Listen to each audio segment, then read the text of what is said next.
Nakaka-istos lang talaga siya. Pero nagsabi naman ako na karambula siya. Mag-ingat lang talaga sa pagmamaniho. Sinindak ulit ni Rudy ang mga Pilipino nang makita niya sa kanyang vision ang pagkamatay ng premyadong aktres na si Jacqueline Jose noong nakaraang taon. At nito lang December 26, 2024, napabalita ang pagbagsak ng eroplano sa Kazakhstan at nasundan din ang pag-crash ng eroplano sa Jeju, South Korea noong December 29, 2024 na ikinasawi ng 179 na crew at pasahero. Lahat ay mga nakita rin umano ni Rudy sa kanyang vision. Ang dami rin nagbabagsakan ng mga eroplano. Ito ay na-post mo rin.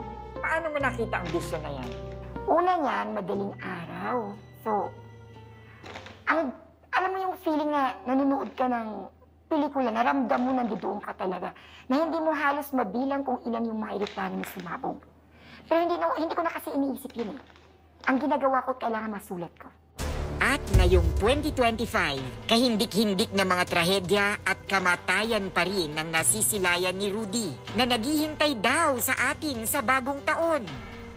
Una, ang pagbagsak ng marami pang eroplano. Madagdagan pa siya, pero hindi ko masisisi lahat sa eroplano eh.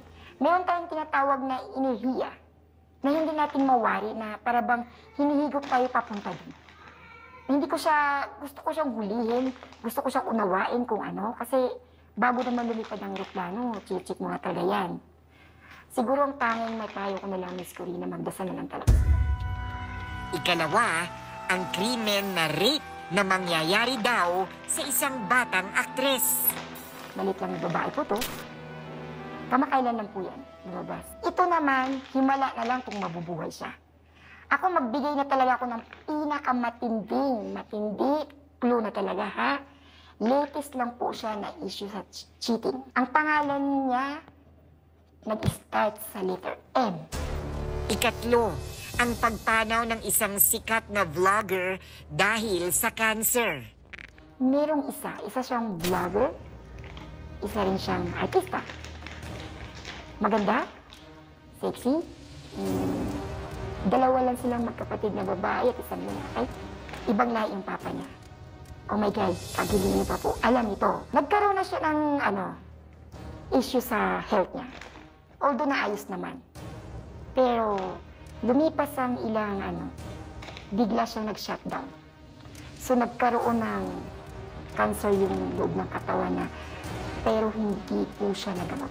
Talagang kahit gaano pa ang dami ng pera niya, hanggang doon lang talaga siya. Wala akong makitang may kadugtong. Ikaapat, ang bagong sakit na kakalat na magiging bagong pandemya. Magkakaroon ulit ng isa pang sakit o pandemya. Kasi pinipilit nila sinasabi sa akin na, Madam, maiugnay natin siya sa virus. Kanat, di siya pwede maiugnay sa virus kasi siya bakterya. Yung bakterya na yan, pag pumasok sa katawan natin, halimbawa ako nagkaroon yan, wag naman. Hahawakan mo man ako, i-imbis mo naman ako, hindi ka mahawakan. Yung bakterya na naka-intact lang sa loob ng katawan natin.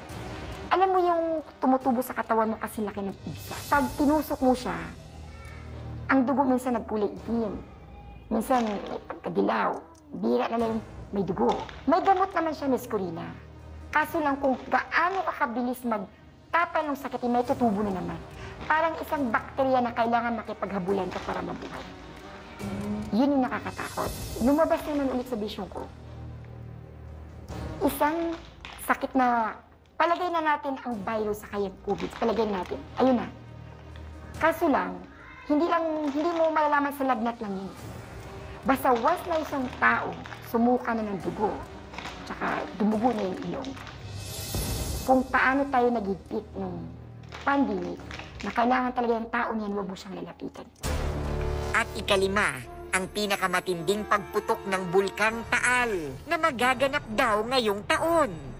Taal halos yearly siya nag-i-eruption. But this 2025, mag-eruption po siya ng pinakamalakas. Mag-face mask na tayo lahat. Talagang grabe, ang dilim ng paligid pati Metro Manila. Pagsabog ng Taal, may sisipol dyan na maliit na isla. Kahit ako ay hindi nakaligtas sa kanyang mga pangitain, may babala din sa aking personal si Rudy Baldwin. Pero ikaw, Miss Corina, pagdating ng July tsaka August, lalo na yung July 19, saka 26, saka August 2, saka 14, yung pagmamaniho, baka pwede mo na, wag mo na kasi. Hindi mo lalabas ng bahay. May aksidente po kasi kayo eh. I-record mo nga yung mga dates na yon. Pero hindi naman daw puro trahedya ang taong ito. May good news din tulad sa pagnenegosyo. Sa negosyo, ngayong 2025. Pato ang mga pagkain. Pagkain. Maraming mga pangarap na tupad dahil dun sa negosyong pagkain.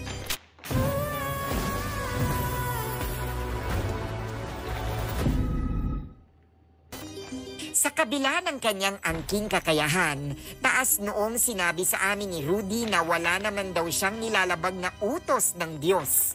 Naniniwala si Rudy na ang kanyang mga nakikita o mga vision ay biyaya mula sa Diyos. Instrumento lang daw siya para maiparating ang mga mensahe sa mga tao. Tandaan natin palagi na ang Diyos nililigtas tayo. Kung hindi niya ipaparating sa atin, mapahamak tayo. Hindi man magawa ng Diyos, Miss Corina, na bumaba sa harapan natin para babalaan tayo, ngunit gumamit siya ng instrumento para maiparating sa atin na gano'n nga tayo kamahal.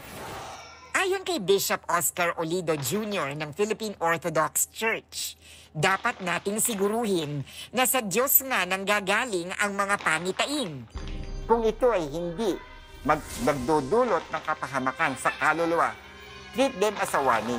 So we always prepared. Sabi, be vigilant. Maniniwala ko sapagkat nakikita ko na.